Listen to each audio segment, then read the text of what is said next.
Toho, manga One Piece beberapa tahun yang lalu memiliki rival yang bernama manga Naruto. Dalam manga Naruto, pada awalnya kita diperlihatkan konsep kekuatan yang menarik terkait mata, yakni Byakugan, Mode Sennin, dan Sharingan.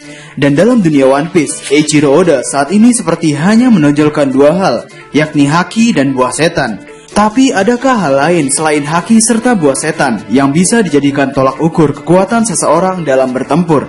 Menurut kami ada. Dan saat ini peran hal tersebut masihlah misteri karena sangat jarang Oda menyentilnya.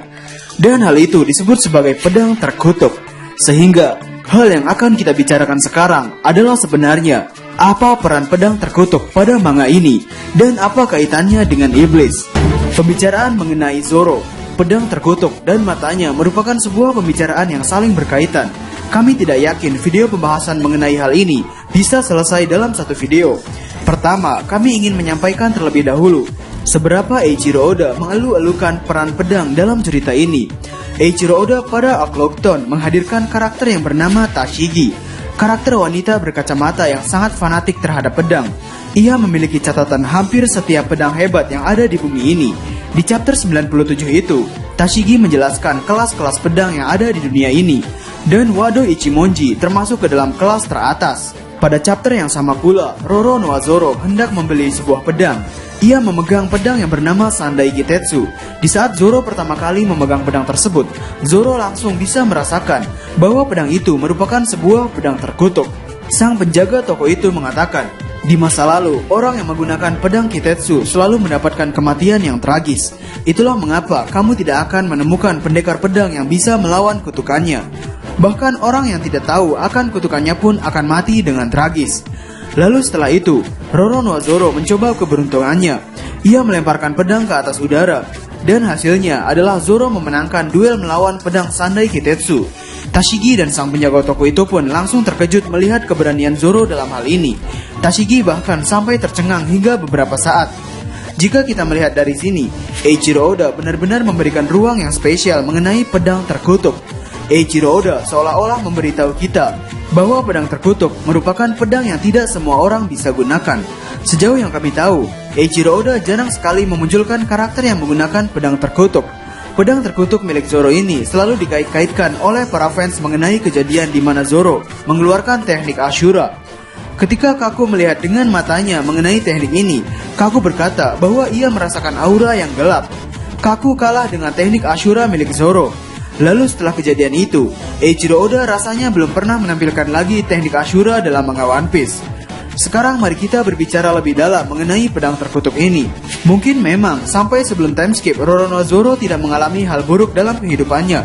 Ia pernah mendapatkan luka yang cukup ganas ketika Zoro harus merasakan sakit yang diderita Luffy pada arc ketika Luffy melawan Gekko Moria. Namun meski sudah semengenaskan itu, Roronoa Zoro masih tetap hidup. Tekadnya benar-benar kuat. Lalu setelah time skip berjalan, tiba-tiba saja salah satu mata Zoro tertutup, yang akhirnya membuat para fans bertanya-tanya, kenapa mata Zoro bisa menjadi seperti ini? Mungkin pada awalnya di arc Lockdown, Zoro memang sudah berhasil memenangkan pertarungan antara tekad dia dengan pedang Sandai Kitetsu. Tapi apakah Zoro benar-benar sudah menaklukkan pedang terkutuknya ini? Maksud kami, ketika Rayleigh pertama kali menjelaskan 3 tipe haki pada Luffy, Rayleigh pernah berkata bahwa jangan terlalu sering menggunakan haki penakluk. Karena jika kau belum terbiasa, yang ada temanmu juga akan terkena imbasnya. Atau bahkan dirimu sendiri bisa pingsan karena terlalu sering menggunakannya.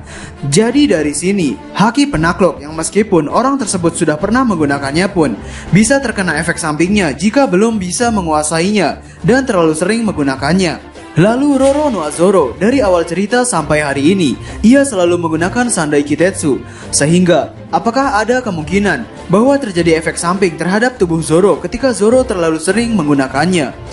Apa yang dilakukan Zoro selama latihan 2 tahun? Itu merupakan hal yang banyak dipertanyakan banyak orang. Jika kita mendiskusikannya, apa yang dilakukan Zoro selama 2 tahun, rasanya akan lebih jatuh kepada spekulasi dibandingkan teori. Karena info yang kita miliki terlalu sedikit. Bahkan sang karakter utama, yakni Luffy juga, tidak terlalu memperlihatkan apa saja yang ia lakukan selama 2 tahun itu. Sehingga, karena kami tidak ingin terlalu jatuh ke dalam spekulasi, kami ingin mengaitkan satu topik lagi di sini, yaitu clue terselubung mengenai Roronoa Zoro. Oke, Eiichiro Oda pernah menceritakan mengenai masa kecil Zoro.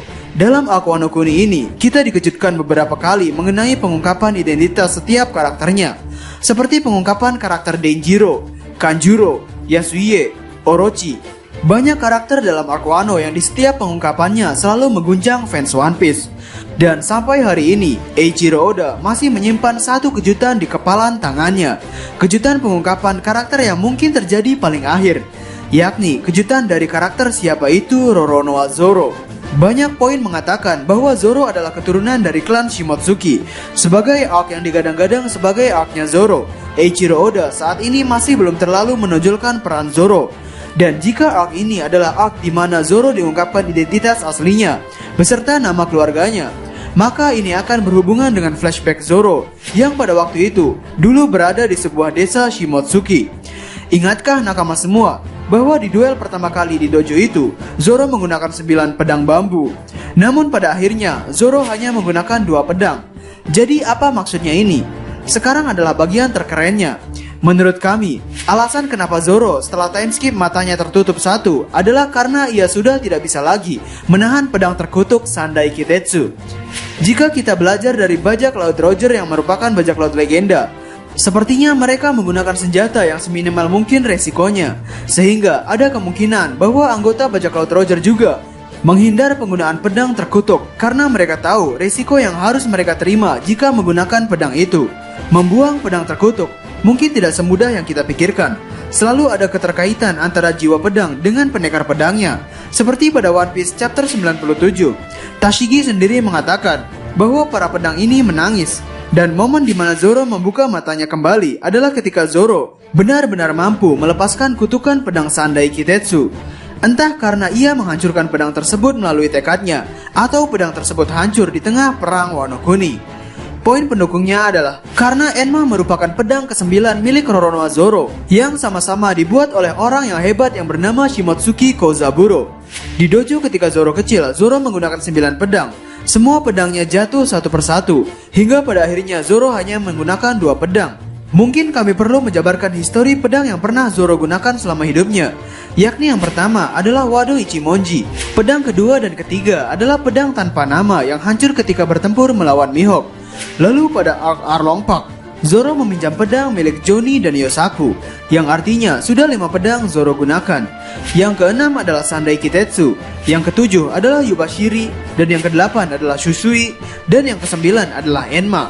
Yap, entah kenapa Eiichiro Oda menjadikan Enma, yakni pedang yang dimana pembuatnya sama dengan pedang Wado Ichimonji, ditempatkan pada urutan ke-9.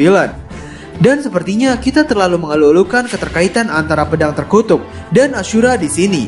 Padahal bisa saja terjadi plot twist yang tidak pernah kita duga, yakni Ashura muncul bukan dari Sandai Kitetsu, melainkan dari pedang Wado Ichimonji. Alasannya adalah karena spirit atau semangat pendekar pedang dengan pedangnya sangat terhubung dengan erat. Dan Wado Ichimonji merupakan pedang yang sudah Zoro genggam sejak lama. Sebelum Zoro menyentuh bangku SMP, Zoro sudah menggenggam Wado Ichimonji di tangannya. Dan ini berkaitan lagi dengan yang namanya Kawamatsu dalam pencarian pedang-pedang untuk perang. Di chapter 953, Kawamatsu berniat untuk mengambil pedang-pedang yang ada di Ringo. Ringo adalah sebuah wilayah di Wano Kuni yang dipimpin oleh salah satu klan Shimotsuki. Pada awalnya, ketika Kawamatsu berniat mengambil pedang yang ada di sana, Kawamatsu digigit oleh Gyukimaru. Dan ada percakapan menarik antara Gyukimaru dan Kawamatsu di sini. Kawamatsu berkata, hari di mana para samurai itu akan bangkit kembali, itu benar-benar akan segera tiba.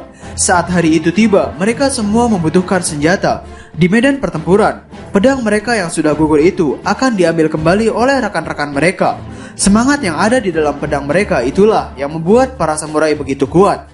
Dan itulah yang memberi mereka kekuatan untuk mengalahkan musuh-musuhnya. Dari kata-kata Kawamatsu ini, ada hal yang perlu kita garis bawahi, yakni mengenai semangat yang ada di dalam pedang mereka. Itulah yang membuat para samurai begitu kuat. Dan selama ini, Wado Ichimonji merupakan pedang yang diturunkan secara turun-temurun oleh keluarga Koshiro. Ada banyak semangat para pendekar pedang di Wado Ichimonji. Sedangkan Sandai Kitetsu dikatakan oleh sang penjaga toko tersebut bahwa para pendekar pedang terkenal mati secara tragis ketika menggunakan pedang itu. Maka semangat para pendekar pedang yang ada di Sandai Kitetsu ini sepertinya minim sekali. sehingga kesan semangat yang ada di dalam pedang ini lebih condong ke dalam Wado Ichimonji. Dan hasil semangat yang ada di dalam Wado Ichimonji bisa kita lihat ketika Zoro menggunakan teknik Ashuranya. Jadi kesimpulannya adalah semangat atau spirit atau jiwa saling berkaitan antara pendekar pedang dengan pedangnya. Dan mungkin kita terlalu mengeluh-elukan peran Sandai Kitetsu yang menjadi alasan kenapa Ashura bisa muncul. Padahal Wado Ichimonji merupakan pedang yang lebih dekat dengan Zoro dan lebih memiliki banyak semangat dari para pendekar pedang yang hadir di dalam pedang tersebut karena diturunkan secara turun-temurun. Sebenarnya, kami tidak terlalu menyukai konsep di mana mata Zoro di kemudian hari akan terbuka dan bisa mengeluarkan Rinnegan. Tapi jika berdasarkan flashback dulu ketika Zoro menggunakan 9 pedang dan hanya tersisa 2 pedang, maka besar kemungkinan pedang terkutuk yang selama ini digenggam oleh Zoro sepertinya akan benar-benar lepas dari tangannya. Dan bukti yang menyertai lepasnya kutukan Sandai Kitetsu benar-benar sudah hilang dari Zoro ini adalah mata Zoro yang mungkin akan terbuka. Dan pada akhirnya Zoro akan menggunakan 2 pedang di arc ini, sebuah pedang yang sama-sama dibuat oleh Shimotsuki Kozaburo, yakni Enma dan Wado Ichimonji. Sekaligus ini akan menjadi momen yang epik ketika Oda benar-benar mengungkapkan latar belakang Zoro secara tuntas di manga ini. Jadi, bagaimana menurut nakama semuanya? Berikan komentar kalian atau berikan koreksi kalian semua atas teori kami tersebut di kolom komentar.